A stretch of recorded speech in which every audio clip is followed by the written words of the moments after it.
Hello, mga kamaster, maraming salamat po sa lahat ng tumatangkilik ng.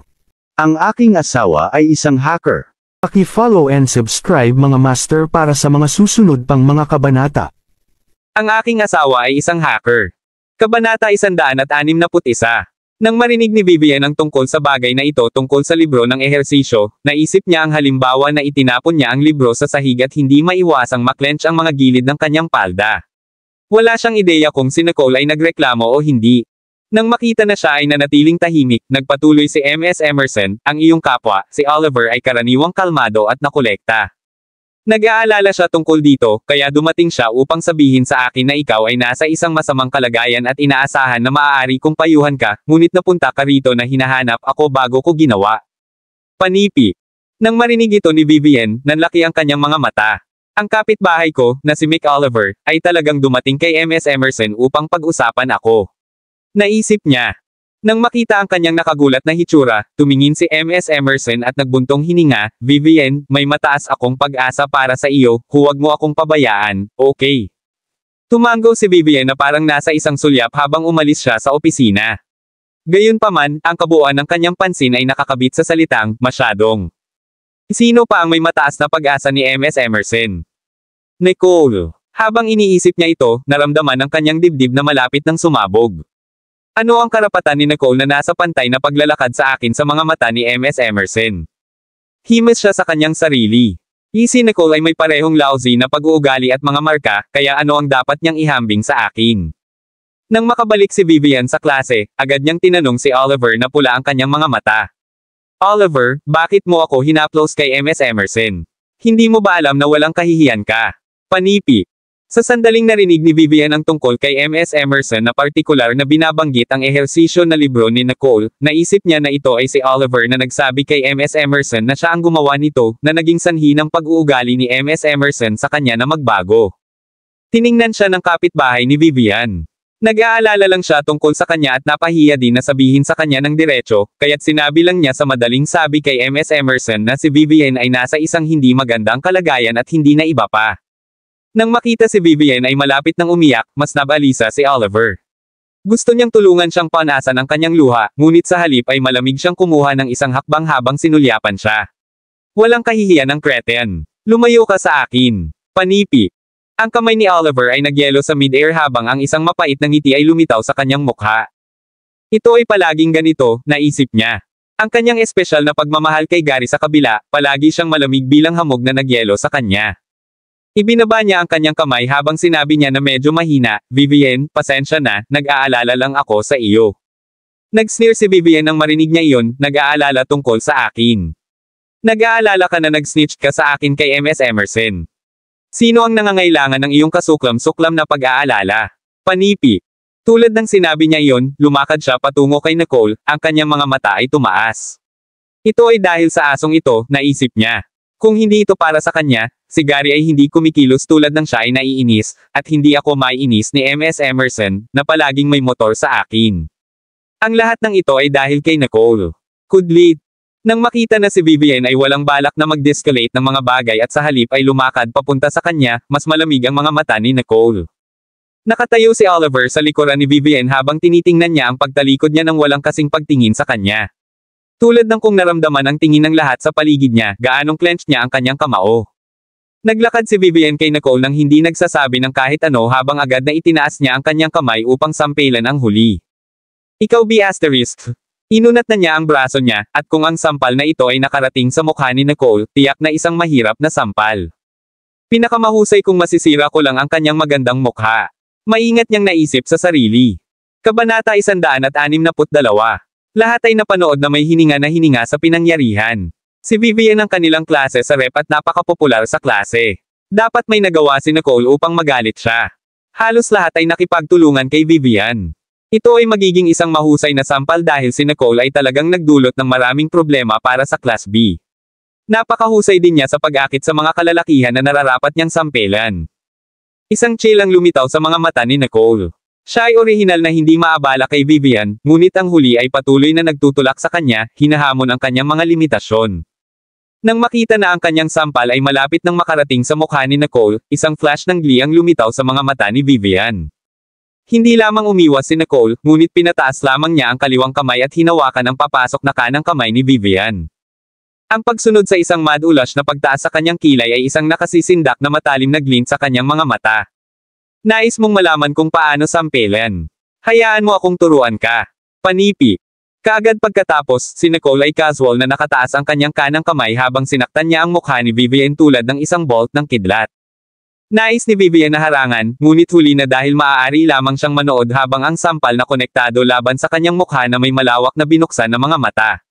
Si Nicole ay hindi mukhang gumamit ng anumang lakas, at ang kanyang hit ay hindi mukhang nasaktan ito, ngunit ang mukha ni Vivian ay lumalas sa bilis na nakikita ng hubad na mata, na ginagawang parang isang napalaki na lobo, na pinahihit ang kanyang orihinal na mukha na nakatago.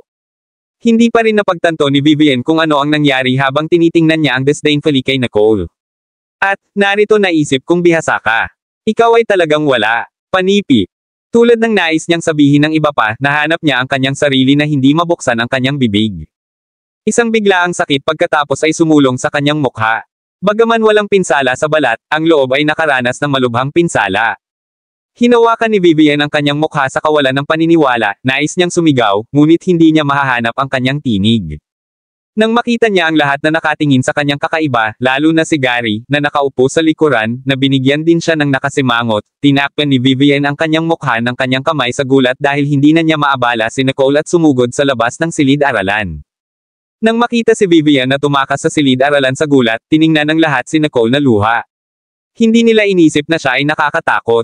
Nais ni Vivian na sampelan si Nicole ngunit nakuha ang isang perpektong demonstrasyon sa kanyang sarili. Tiningnan ni Nicole ang tumakas na silhwete ni Vivian nang walang maraming mga ekspresyon, ang chill sa kanyang mga mata ay matagal pa kinontrol niya ng maayos ang kanyang lakas. Ang sugat na ito ay maaaring mukhang seryoso, ngunit kailangan lamang ng 3 araw upang pagalingin. Malamang nahihinto ni Vivian ang gulo sa kanya ng ilang sandali matapos mawala ang mukha bago ang buong klase. Iyon ay isang mahirap at hindi malilimot na aralin na itinuro ni Nicole kay Vivian. Pagkatapos ng klase, lumakad si Nicole sa direksyon ng kafe. Ang kanyang bilis ay hindi masyadong mabilis, ngunit halos kahit sino ay maaaring makahabol sa kanya. Ang kanyang mukha ay kalmado na parang walang makakaapekto sa kanya. Tulad ng paglalakad niya sa isang eskinita, ang kanyang kilay ay sumimangot ng kaunti. Ang kanyang nakapalibot ay tahimik, ngunit si Nicole ay nagsihay ng malamig. Ipakita ang iyong sarili. Ang iba pang bahagi ay tila hindi naniniwala na natuklasan siya ni Nicole habang nagtago siya sa isang lugar at hindi lumipat. Isang malamig na glint ang lumipas ang kanyang mga mata habang mabilis siyang lumingon at sumipa patungo sa isang sulok na hindi masyadong malayo sa kanya. Ang pader ay marahas na umiling, at ang taong nagtatago sa loob ay sobrang takot na naubusan siya. Ang bilis ni Nicole ay, gayunpaman, mas mabilis kaysa sa kanya habang mabilis niyang hinawakan ang kanyang braso at hinatak ito habang ang kanyang iba pang kamay ay sumulong at nakalock sa lalamunan ng tao. Lalamang ng isang kilusang likido, hinawakan niya ang tao sa isang deathlock. Nabigla ang lalaki sa kanyang mga sleeves habang sinubukan niyang gamitin ang kanyang kamay upang maalis ang kanyang kamay sa kanyang lalamunan na parang may sasabihin. Kabanata 163. Napansin ni Nicole na ang kilusan ng taong ito ay medyo random, at hindi siya tulad ng isang taong nakakaalam ng martial arts. Sino ang magpapadala ng isang tulad nito upang patayin siya? Nagtataka siya. Sa pag-iisip niya nito, hinuhugot niya ng bahagya ang pagkakahawak niya, sapat lamang upang i-lock ang tao ngunit pinayagan pa rin ang tao na magsalita. Magsalita. Sino ang nagpadala sa iyo? Panipi. Ang iba pang partido ay huminga ng ilang malalim. Ang kamay ni Nicole ay maaaring maging payat, ngunit hindi niya mapapalaya ang kanyang sarili kahit gaano pa siya sinubukan. Naisip niya na si Nicole ay isang door tech nerd lamang at hindi inaasahan na napakalakas niya. Nang makita na hindi siya nagsasalita, mahina niyang nilagdaan na pinatataas niya ang lakas ng kanyang pagkakahawak. Agad siyang sumabog. Lucifer. Huminto. Ako, Spectre. Panipi. Spectre. Natigilan sandali si Nicole, ngunit hindi pa rin niya pinaluwag ang pagkakahawak niya. Ano ang iyong patunay? Ilang beses na nag-cough ang Spectre. Natatakot na maaaring magpatuloy siya sa paghawak sa kanya sa chokehold na ito, frantically sinabi niya, nauna na kaming nakagawa ng isang pagsubaybay sa chain ng puti mula sa Macronia. 3 taon na ang nakalilipas, sinubukan mong ayusin ang mga technical na loopholes ng ahensya ng espasyo ng Hostjoburg. At pinakabagong, sinubukan mong kumilos laban sa Johnstons at halos na kompromiso ang data ng J.J. Johnston Group, na nakakaapekto sa paglulunsad ng kanilang produkto, na nagkakahalaga ng $100 milyong. Panipi. Nang marinig ni Nicole ang lahat, ang hinala sa kanyang puso ay dahan-daang kumupas. Sa katunayan, si Spectre lamang ang makakaalam na ginawa niya ang lahat ng ito. Nang makita na binabaan ni Nicole ang kanyang bantay, si Spectre ay huminto, "Lucifer, gumawa ako ng labis na pagsisikap na tumakas mula sa bahay upang makita ka, at ito ang iyong regalo sa pagpupulong para sa akin." Nang marinig ito ni Nicole, walang pasubali siyang nag-tweet ng mga sulok ng kanyang bibig habang pinabayaan siya. Hashtag ay lamang nang tumayo si Spectre ng diretso at mukhang sama-sama sa kanya na napagtanto ni Nicole na mukhang mas bata siya sa kanya, na may tulad ng bata na baby face. Naaalala kung ano ang nagawa niya sa kanya hanggang ngayon, medyo nagkasalungat si Nicole. Ang taong ito ba ay may sapat na gulang? Nagtataka siya. Tila nauunawaan ang kanyang titig, sinabi ni Spectre na inis, "Ano ang tinitingnan mo? 18 na ako. Huwag isipin na hindi ko alam na nasa negosyo ka na noong ikaw ay 15. Panipi." Itinaas ni Nicole ang kanyang kilay at sinenyasan para sa kanya na magpatuloy sa pagsasalita. Nang makita ang kanyang ekspresyon, natanto ni Spectre kung ano ang kanyang nakalantad, at ang kanyang tinig ay naging mas malambot at malambot. "Hindi ko ibig sabihin na tumingin sa iyong background, ngunit may isang tao na sinusubaybayan ako kamakailan, at hindi ka online. Wala akong ibang paraan upang makipag-ugnay sa iyo, kaya naisip kong hanapin ang iyong real-world address." Panipi.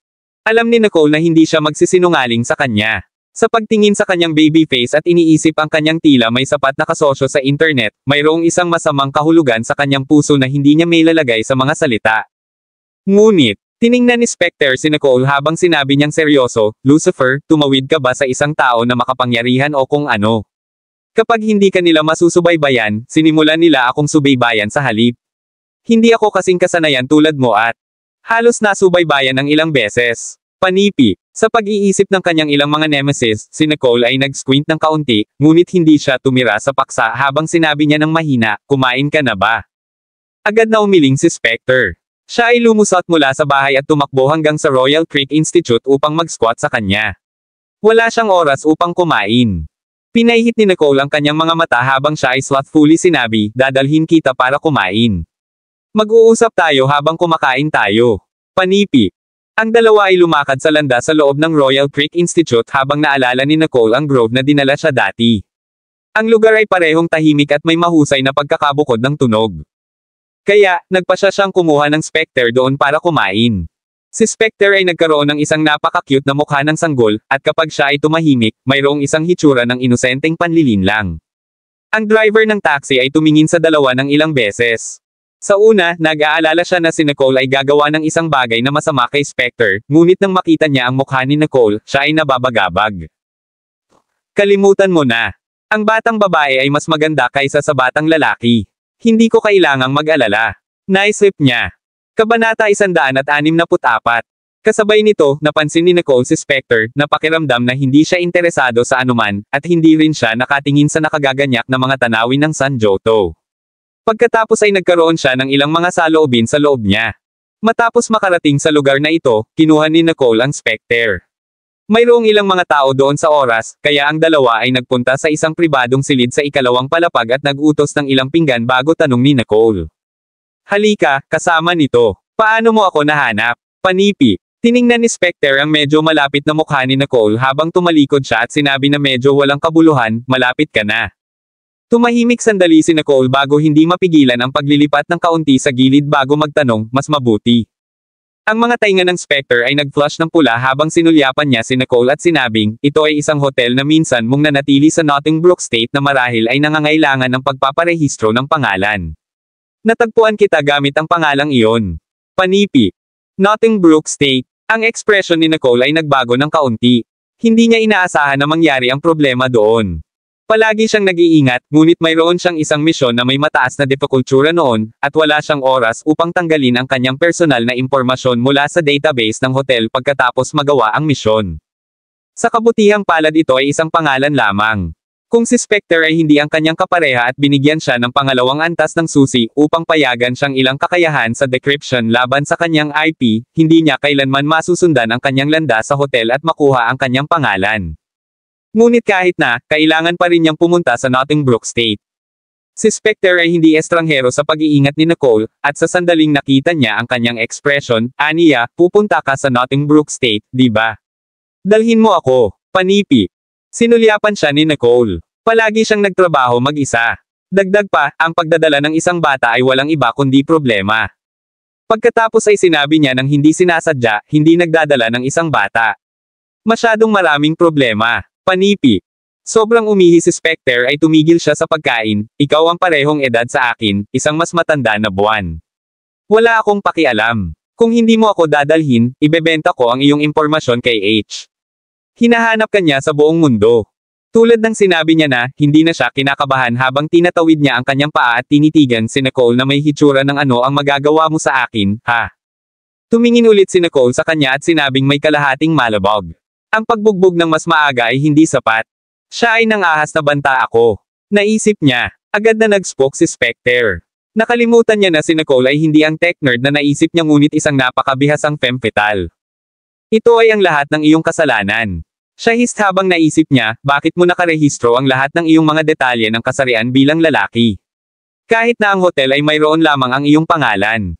Ito ay natural lamang na kinuha kita para sa isang tao.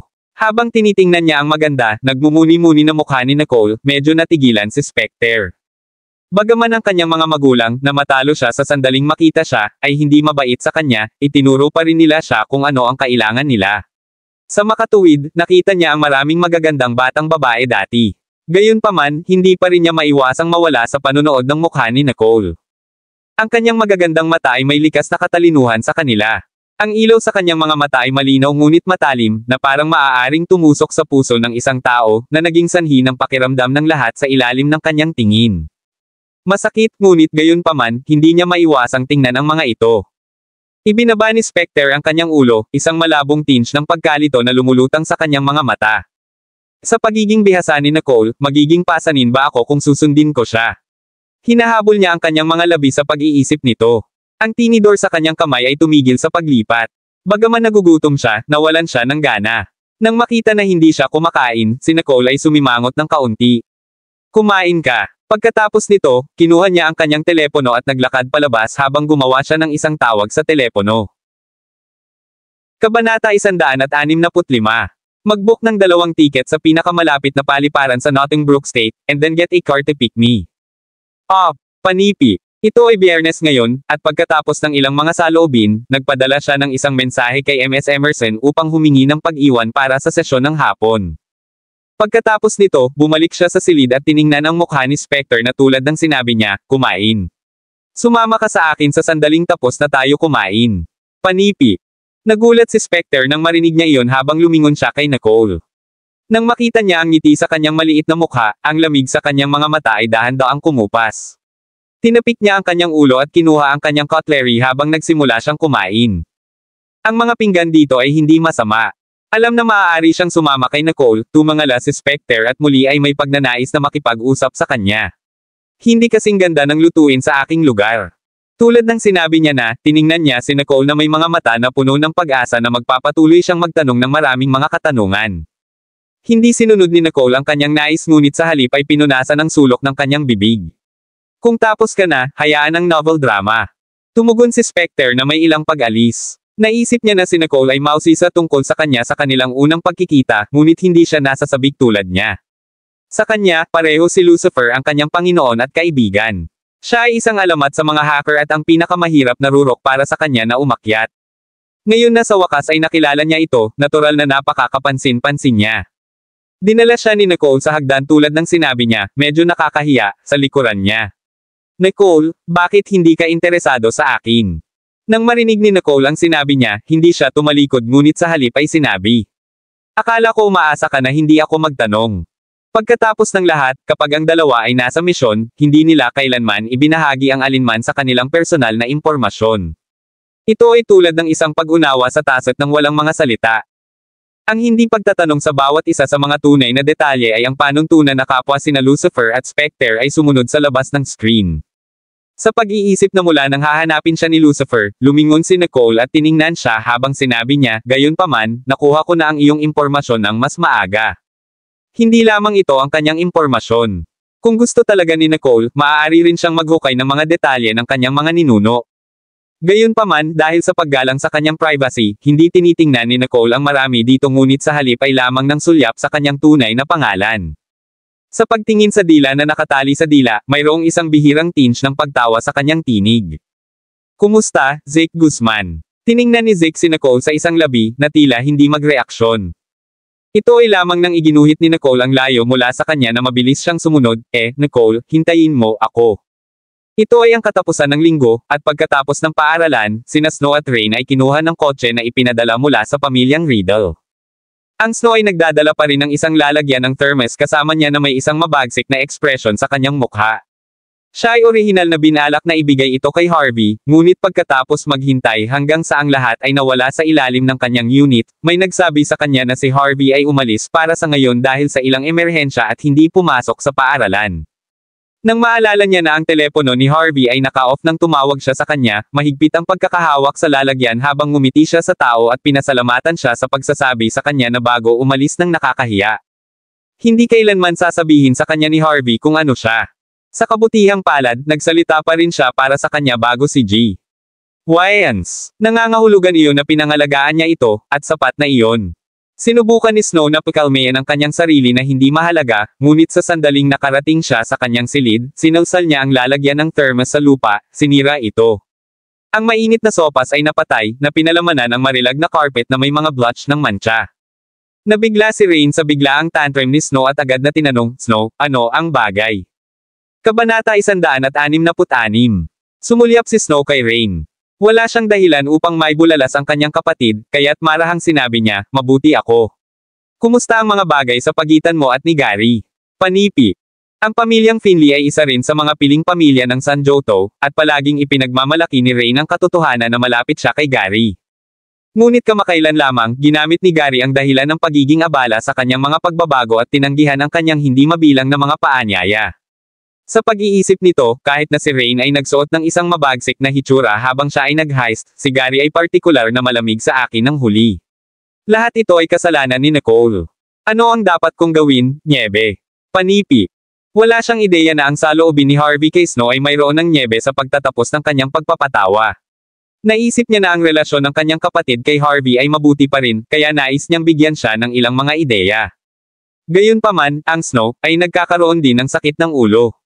Patuloy niyang sinasabi sa kanyang sarili na si Harvey ay nag-aalaga pa rin sa kanya, gayunpaman mayroong hindi maipaliwanag na pagkabalisa sa kanyang puso. Hindi siya kinilala ni Harvey. Binalaan niya siya laban sa pagiging delusional. Sa pag-iisip nito, isang mabagsik na glint ang lumitaw sa kanyang mga mata, ngunit naaliw pa rin siya kay Rain habang sinabi niya. Maaaring talagang magambala si Gary sa kanyang pag-aaral. Pagkatapos ng lahat, gumawa si Nicole ng gayong pagpapahayag at inilagay ang lahat ng presyon sa kanya. Kahit na wala siyang sinabi, dapat kang magpakita ng pag-unawa, okay? Panipi. Nang marinig iyon ni Rain, naramdaman niya na may katuturan ito, at sa gayon ay tumango siya, oo, Niebe. Nagpatuloy si Snow, huwag pansinin si Nicole. Ang nakatuon sa lolo ay ang aming mga resulta. Dapat mong mapanatili ang unang lugar sa mga pagsusulit sa buwang ito, at huwag hayaan itong mad-ulash. Magkakaroon kami ng paraan upang chase Nicole out. Panipi. Kapag wala na si Nicole ay wala na ang pag-back ng pamilya ng Bogtong, wala siya. Tingnan natin kung paano niya hinihikayat ang isang tao noon. Tumango si Rain. Si Nicole ay walang tao at mayroon lamang ang pamilya ng Bogtong bilang kanyang pag-back. Kung makakakuha tayo ng lolo upang itanggi siya, kung gayon imposible para sa kanya na magkaroon ng isang lugar sa San Joto. Kudlit. Di nagtagal, hiniling ng isang lingkod silang dalawa na bumaba para sa hapunan. Parehong Niebe at si Rain ay tumingin sa isa't isa at malinaw na nakita ang hangarin sa bawat isa. Hindi dapat pahintulutan si Nicole na manatili sa pamilyang Riddle.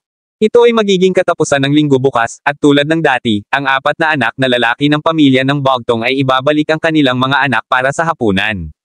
Gayunpaman, nang bumaba si G. Riddle Sr. Chloe. Lahat ay nasa hapagkainan, at hindi niya maiwasang mapalabas ang isang hindi nasisiyahan na sumimangot. Tumingin siya sa silid, at agad na sinabi ni na Damien at Miley, Ama, si Chloe ay kamakailan lamang ay nakakuha ng isang paanyaya mula sa isang direktor, at nag-film pa rin siya sa Notting Brook State. Babalik lang siya sa susunod na linggo. Panipi. Nang marinig ni G. Riddle Sr., lumambot lamang ang kanyang ekspresyon. Tiningnan niya ang kanyang tahimik na apo, si Everett, na nakaupo sa tabi ni Damien nang sinabi niya. Everett, ano ito sa kumpanya? Si Everett ay yumuko sa ulo ng ulo, itinago ang kanyang ekspresyon na malayo sa paningin ni G. Riddle Sr., ngunit ang huli ay maririnig ang kanyang magalang na tinig. Lolo, marami akong natutunan mula sa ama na sina Uncle Dylan at Uncle Dexter. Ngunit marami pa ring mga bagay na hindi ko pa alam at magsusumikap ako. Panipi. Nakakakita sa kanya ng pagkakaroon ng isang positibong pag-uugali, tumango si G. Riddle Sr., na may kasiyahan. Panatilihin ang pag-uugali na ito. Pagkatapos nito, tumingin siya ng malabo kay Daniel, nagngangalit ang boses niya. Daniel, nasaan si Nicole? Bakit hindi siya bumalik? Bakit hindi siya babalik sa bahay ng pamilya ng Bogtong? Panipi. Nais din niyang tanungin kung bakit si Nicole ay nasa Rogers Family Mansion at bakit hindi siya bumalik sa katapusan ng linggo. Agad na tumugon si Daniel. Ama, si Nicole ay nag-aaral sa paaralan para sa pagsusulit, at malamang nahuli na siya ngayon. Bibigyan ko siya ng tawag. Mangyaring huminahon. Panipi. Kabanata 167. Bilang siya ay isang bituin sa pelikula, ang sitwasyon ni Chloe ay naiintindihan. Si Nicole, sa kabilang banda, ay hindi man lamang nasecure ang kanyang lugar sa loob ng pamilya, at hindi man lang siya nagbalik na bumalik. Kahit na ang matandang lalaki ay tumayo para sa kanya ng lahat ng ito habang, hindi pa rin siya maligaya tungkol dito. Ang dalawa ay tumingin sa isa't isa, at ang pawis ay nagsimulang bumaba mula sa kanilang mga noo. Parehong sina Samuel at Spencer ay masyadong sabik na tumawag kay Nicole. Hindi nila nakita ang kanilang maliit na kapatid na babae sa linggong ito at naisip na maaari silang magkaroon ng isang magandang chat sa kanya ngayon, ngunit ito ay naging hindi siya bumalik sa bahay. Kahit na ang karaniwang matatag na si Sean ay may nag-aalala na hitsura sa kanyang mga mata. Ang pag-uugali ni Nicole, maging sinasadya o hindi, ito ay mahalaga sa isang apektado kay Lolo. Wala kaming naririnig tungkol sa kanya sa panahon ng hapunan ng aming pamilya, nagaganapin isang beses sa isang linggo, at wala siyang abiso. Ito ay dapat na maging isang kaharap sa kanyang awtoridad sa mga mata ni Lolo. Kudlit. Sa sandaling ito, ang mukha ni G. Riddle Sr. Nakakakita ng eksenang ito, si Nora ay masigla. Bagaman hindi niya alam kung bakit hindi na bumalik si Nicole, nang makita niya ang matandang lalaki na hindi nasisiyahan kay Nicole, masaya siya. Sa sandaling ito, kinuha ni Rain ang pagkakataon at sinabing, Lolo, diretso na tumanggi si Nicole na makipag-usap kay Snow at ako sa paaralan, na parang hindi siya may istorbo sa pamilyang Riddle. Nakasama pa niya ang pang-aapi mula sa kalapit na paaralan at hindi nakatuon sa kanyang pag-aaral. Hindi siya nag-aaral ng husto tulad ng sinabi ni Uncle Daniel. Panipi. Naghintay si Snow hanggang sa matapos si Rain bago siya nagsalita, Rain, huwag sabihin iyon. Marahil ay pinigilan si Nicole ng isang bagay. Panipi. Bago pa nag-uusap si Snow, sumigaw si Karen, Snow, hindi mo na kailangang magsalita para kay Nicole. Ang katotohanan na hindi siya bumalik ngayon ay napatunayan ang lahat. Parang wala tayo siya. Panipi. Si Dylan, masyadong nakasimangot. Inisip ba talaga ni Nicole ang kanyang sarili na isang malaking pagbaril o kung ano? Hindi rin siya tiniyak ng isang lugar sa pamilya, kaya ano ang may pag-post? Panipi. Si Preston ay pinasimulan ang kanyang mga headphone at hindi maistorbo na lumahok sa krusada na ito laban kay Nicole. Gayunpaman, ang kanyang pagkatao sa telepono ay namatay na ng 5 beses ng sunod-sunod, at itinapon niya ang kanyang telepono sa tabi ng medyo nakakainis. Tulad ng sasabihin niya, biglang nagsalita si Damian. Sapat na, itigil mo na. Tiningnan din ni Miley ang kanyang asawa, hindi naintindihan kung bakit bigla siyang nagsalita para kay Nicole. Kahit na si Dexter ay tumingin kay High Aldo Wattle. Galit lang si Dylan tungkol doon. Panipi tuldok-tuldok. Tumingin din si Emma kay Dexter. Palagi niyang pinapanatili ang kanyang dila at sinabi lamang ng isang pangungusap. Makinig sa Damien at itigil ito. Tiningnan ni Dylan ang kanyang kuya na may hindi kasiya siya, hindi nauunawaan kung bakit biglang naging neutral ang huli. Si Everett, sa kabilang banda, ay nagbigay ng maalalahanin na hitsura sa kanyang ama. Binigyan ni Daniel si Damien ng isang nagpapasalamat na hitsura at nais na bigyan si Nicole ng isa pang tawag. Ama, maaaring papunta na siya ni Nicole. Maghintay tayo Sinabi ni G. Riddle Sr., na may madilim na mukha. Hindi na kailangan. Dahil hindi siya handang bumalik dito upang kumain, hindi na kailangang maghintay para sa kanya. Panipi. Tila siya ay nasira si Nicole ng kaunti, kaya't siya ay naging masungit. Galit niyang kumatok ang kanyang paglalakad na stick sa lupa habang siya ay nagsumite ng malamig. Huwag pansinin dito. Sabihin sa lutuin na maghatid ng pagkain. Panipi. Sa sandaling umalis ang mga salita sa kanyang bibig, ang ilan ay nasisiyahan, ang ilan ay nag-aalala. Bukod sa Preston, ang lahat mula sa sambahayan ni Dylan ay nagsuot ng sorpresa sa kanilang mukha. Matagal na nilang hindi nagustuhan si Nicole, lalo na ang Snow at Rain. Naisip nila, ngayon na si Nicole ay lubos na nahulog sa pabor sa matandang lalaki, nang walang pagsuporta sa aming pamilya, hindi siya gaanong halaga ngayon. Kabanata 168. Natuwa si Nora, ngunit sina Daniel, Gloria, at Sean ay nababahala. Nais nilang sabihin ang isang bagay kay G. Riddle Sr., ngunit hinawakan niya lang sila. Hindi na kailangang sabihin pa. Ito ang sariling pagpipilian ni Nicole. Panipi. Matapos niyang marinig mula sa mga lingkod na nakipag-usap si Snow kay Harvey at tinulungan ang pamilyang Bogtong, bahagyang mas bias siya patungo sa Niebe. Kamakailan lamang dahil kay Nicole, hindi niya gaanong binibigyang pansin ang mga ito, at marahil oras na upang makakuha ng magandang paunawa ng Niebe ngayon. Naririnig ang sinabi ni G. Riddle Sr., sumimangot si Damian ng kaunti habang siya ay tahimik na sumulyap sa latte. Nadaman niya na ang matanda ay mas bahagyang pa rin kay Nicole at na ang sinabi ng matanda ay dahil lamang sa galit. Sa sandaling ito, biglang nag-vibrate ang telepono ni Miley habang sagot ni Chloe. Agad na kinuha ni Miley ang kanyang telepono. Si Chloe ang kanyang pinahahalagahan na anak na babae, at ibinuhos niya ang lahat ng mayroon siya kay Chloe. Si Chloe, ay hindi rin siya nabigo sa kanya dati, dahil napakatalino niya na ito ay nabulag. Si Chloe ay hindi lamang hindi maganda ang maganda, ngunit ang kanyang pag-uugali, pagsasalita, at kakayahan ay una ring rate. Siya ay bihasa sa lahat mula sa piano, chess, at kagustuhan. Bukod dito, siya ay pinili ng isang direktor sa murang edad at nagsimula sa landas patungo sa stardom na inilatag niya para sa kanya. Ang mensahe ni Chloe ay marahil ay nakapin, at nang kunin ni Miley ang kanyang telepono at nakita ang mensahe sa loob nito, sinabi niya ng masigasig, sinabi ni Chloe na may pagkakataon siyang makuha ang ambasador para sa J.J. Johnston Group. Sa sandaling sinabi niya na, ang lahat ay tumingin sa sambahayan ni Damian sa sorpresa habang ang hitsura ng inggit ay lumitaw sa mukha ni Dylan. Pagkatapos ay sinabi ni Karen sa hindi paniniwala, Miley, ano ang tungkol sa iyo? Si Chloe ay higit sa isang pangalawang linya ng bituin. Iyon ang J.J. Johnston Group, alam mo. Paano siya naging ambasador ng kanilang tatak? Panipi. Ang J.J. Johnston Group ay ang tunay na pinuno ng mundo ng negosyo. Pumasok lamang sila mula sa ibang bansa 3 buwan na ang nakalilipas at namonopolyo na higit sa 70% ng mga mapagkukunan ng domestic market. Napakalakas ng grupo na ang mga domestic na negosyo ay hindi lamang maaaring laban sa kanila. Ang mga pinuno ng pangkat na ito ay napaka-misteryoso, at ang kanilang bilog ay hindi kailanman makikipag-ugnay sa kanila. Nang walang mga dus na naroroon, wala silang paraan upang subukang i-flatter ang mga taong iyon. Gayunpaman, ginawa ni Chloe ang hindi maiisip at nakuha ang kanyang mga kamay sa ambasador para sa Johnston Group. Ipinagmamalaki ni Miley ang kanyang baba nang hindi man lang binibigyan ng sulyap si Karen. Ang kanyang anak na babae ay may kakayahang, at hindi ito matutulungan kung nagseselo si Karen. Ang ekspresyon ni G. Riddle Sr. ay lumiwanag ng medyo tiningnan niya si Miley sa sorpresa. Totoo ba ito? Tumango si Miley. Ama, dapat mong malaman na si Chloe ay hindi kailanman sasabihin ng isang bagay na wala siyang tiwala. Kung sinabi niya na may pag-asa, nangangahulugan ito na halos tiyak. Ang pag-iisip ni Chloe ay talagang nagbibigay sa kanya ng gayong pagtaas sa prestihiyo sa oras na ito, labis na ipinagmamalaki ni Miley. Bumalik na si Damian ngayon. Habang tinitingnan niya ang kanyang asawa, nawala ang mga alalahanin sa kanyang puso.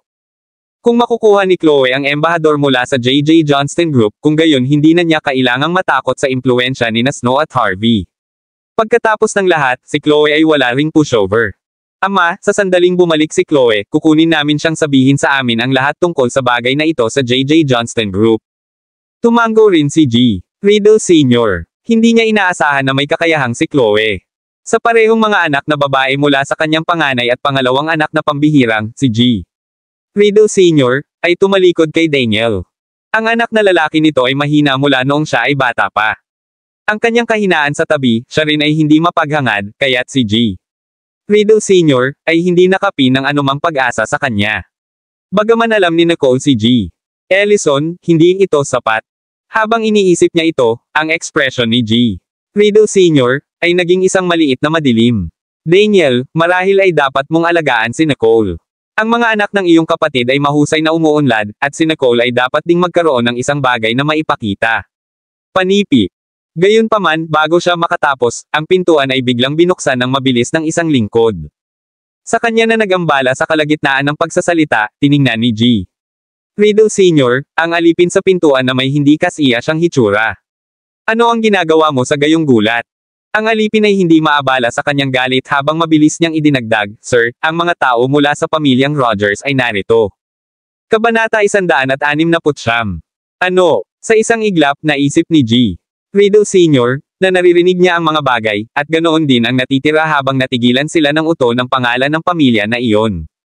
Si Dylan, masyadong nagtanong medyo quizzically. Aling pamilya Rogers? Bakit ang isang nangungunang piling tao na tulad ng mga Rogers ay personal na dumalaw sa aming pamilya? Pinahid ng alipin ang pawis mula sa kanyang noo tulad ng sinabi niya. Walang ibang pamilya Rogers sa San Joto. Itigil ang pagtatanong, Ginoo. Mangyaring lumabas upang matanggap ang mga ito. Panipi. Sa sandaling narinig nila na, ang lahat ay natigilan, ngunit si G. Riddle Sr. ay nagreaksyon ng pinakamabilis habang tumayo siya sa tulong ng kanyang lingkod at nagmadali gamit ang kanyang paglalakad na stick sa kamay. Ang iba ay tumingin sa isa't isa sa loob ng ilang magagandang segundo bago sumigaw si G. Riddle Sr. Ano ang hinihintay mo? Lumabas ka, ngayon. Panipi. Sa mabilis na paglaki ng pamilyang Rogers ngayon, hindi sila isang pamilya na ang isang matandang pamilya na walang kapangyarihan tulad ng pamilya ng Bogtong ay kayang makasama. Ang 5 hanggang 6 na mababang profile na mga mamahaling kotse ay nakapark na tahimik sa labas ng manor ng pamilya ng Bogtong. Nang makita ni G. Riddle Sr. ang mga espesyal na plaka ng lisensya, sigurado siya na ang mga ito ay mga kotse na ipinadala ng pamilyang Rogers. Si G. Rogers Sr. ay tinulungan ng sasakyan ni Sean, at nang makita iyon ni G. Riddle Sr. Maging si Damian, na nagmamadali, ay natigilan. Si Dylan at Dexter sa likuran niya ay hindi talaga nakilala si G. Rogers Sr., Cristo Rogers at hindi maintindihan kung bakit ang reaksyon ng kanilang ama at panganay na kapatid. Tulad nito, ngunit sa pamamagitan ng kanilang mga ekspresyon, maaari nilang hulaan ang pagkakakilanlan ng mga taong nakatayo sa harap nila. Ilang hakbang si G. Riddle Street. Tulad ng sinabi niya na, gumawa siya ng isang nag-aanyaya na kilos habang sinubukan niyang mamuno kay G. Rogers Sr. Mabilis ding idinagdag ni Damian. G. Rogers Sr., mangyaring pumasok. Panipi. Tumingin si G. Rogers Sr., at nakita si G. Riddle Sr., habang dahan-daang ngumiti siya, Benjamin, sigurado kang alam kung paano magtago. Paano ko hindi alam na may kakayahan ang iyong pamilya? Si Benjamin ang unang pangalan ni G. Riddle Sr. Pinaliit niya ang kanyang bahagyang putik na mga mata ng kaunti habang tinitingnan niya ang pagtatanong kay G. Riddle Sr. Natigilan si G. Riddle Sr., nang marinig niya iyon. Tiningnan niya si G. Rogers Sr., na may nakakagulat na ekspresyon. Kahit na ang kanyang kamay ay tumigil sa paglipat. Kristo, ano ang ibig mong sabihin? Si G. Rogers Sr. ay hindi pa nagsalita sa kanya dati at hindi man lang mag-alis na maabala sa kanya noon. Para sa dating makipag-usap sa kanya ng tulad ng isang matalik na tono, si G. Riddle Sr. ay, syempre, isang maliit na flatter. Sinulyapan ni Sean si G. Riddle Sr., at napansin na ang pagkalito sa mukha ng huli ay hindi nasira. Pagkatapos ay ibinaba niya ang kanyang ulo. Tila katulad ito ng hiniling sa kanya ni Harvey na mag-imbestiga. Ang pamilyang Riddle ay walang alam tungkol kay Nicole. Kung hindi man, bakit itago ng pamilya ng Bogtong ang kanilang relasyon kay Nicole? Si Harvey ay nagbawas ng isang bagay mula sa pag-uusap sa pagitan ni Snow at Rain sa kafe sa ibang araw at sinisiyasat siya sa link sa pagitan ni Nicole at ng pamilyang Riddle. Sapat na, siya. Natagpuan ng ilang mga landas. Nang tinanong siya ni G. Rogers Sr. tungkol kay Nicole, sinabi niya sa kanya ang tungkol sa buong bagay ng walang pag-aatubili. Gayunpaman, hindi inaasahan ni Sean na si Nicole ay gumugol ng mahabang panahon sa Great Oak. Ibinaba niya ng kaunti ang kanyang mga mata, hinaharangan ang hitsura sa kanyang mga mata. Nakakakita ng nalilito na hitsura ni G. Riddle Sr., si G. Rogers Sr., ay hindi nasisiyahan na ang huli ay naglalaro ng koy habang ang kanyang ekspresyon ay tungkol, Benjamin, ito ay labis. Maaari mong itago ang kanyang likuran noon, ngunit hindi ngayon. Tumawag sa kanya, ngayon. Panipi. Kabanata 170. Ang paglabas ng kotse ay ang pinakamalaking paggalang na ibinigay ni G. Rogers Sr., sa pamilyang Bogtong, at dahil lamang kay Nicole na patuloy siyang naging banayad.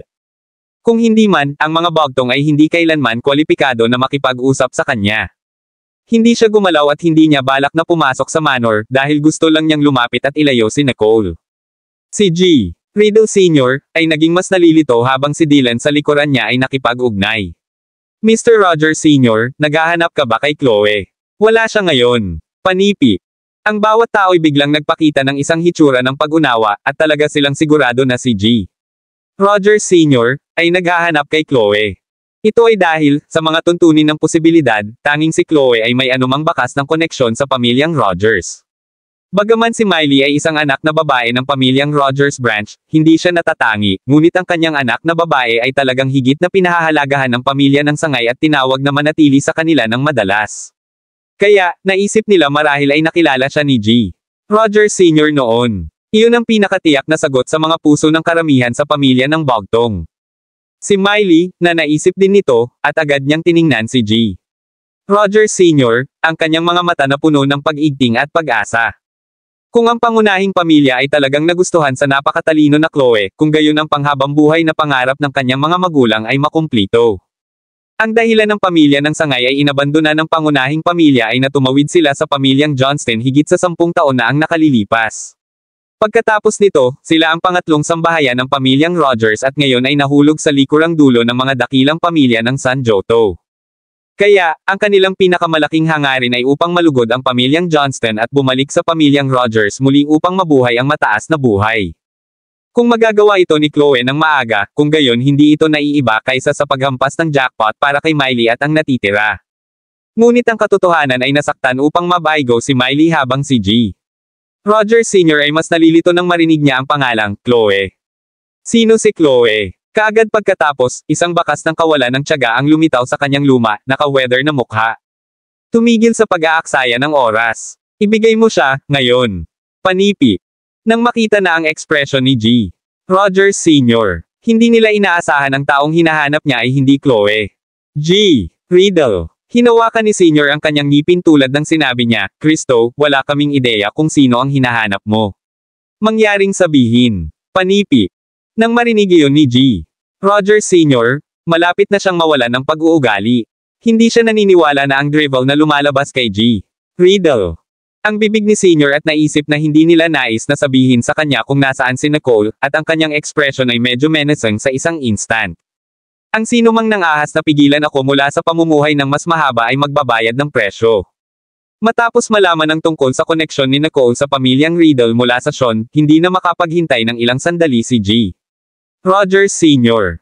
Ito ay wala sa kanyang katayuan na naghintay siya hanggang sa gabi na dumating sa manor ng pamilya ng Bogtong, na umaasa na ang pamilya ng Bogtong ay magbibigay sa kanya ng isang kasiya siyang tugon. Gayunpaman, ang pamilya ng Bogtong ay nang-ahas na gumawa ng isang tanga sa kanya. Tumingin si G. Rogers Sr. kay G. Riddle Sr., isang malamig na glint na lumilitaw sa kanyang mga mata, at tulad ng sasabihin niya. Ang pamilyang Riddle ay handa na magpanahon ng isang bagyo ng galit, at alam na si Sean ay bumulong ng ilang mga bagay sa galit na si G. Rogers Sr., at kakaiba siyang huminahon. Tiningnan ni G. Rogers Sr., ang lahat sa pamilyang Riddle at mahinahon na nagsabi, Benjamin, lahat ba ay nasa pamilyang Riddle dito ngayon? Tumango si G. Riddle Sr., nang hindi lubos na nauunawaan. Bukod kay Chloe, ang lahat ay narito. Sa wakas ay binigyan ni G. Rogers Sr. si G. Riddle Sr. Ang mga kotse na may mataas na pagganap ay agad na nagmaneho, iniwan ang pamilya ng Bogtong na puno ng mga maubos na fume. Lahat ng tao sa pamilyang Riddle ay tumingin, natigilan sa eksenang ito, hindi nauunawaan kung ano ang napunta kay G. Rogers Sr. Siya ay dumating lukdeng para sa isang tao, at umalis siya dahil ang aming pamilya ay hindi maibigay ang taong iyon. Galit na si Dylan. Iniisip ng pamilya ng Rogers na sila ay malaking pag-shot, hindi ba? Ano ito, tinawag ba nila tayo upang mapahiya tayo? Panipi. Si Karen, ay tumingin din sa galit sa direksyon na naiwan ng mga kotse ng pamilya ng Rogers. Maraming salamat mga kamaster sa walang sawang pagsusubaybay. Isang like, share, and subscribe naman dyan mga kamaster. Abangan ang susunod pang mga kabanata.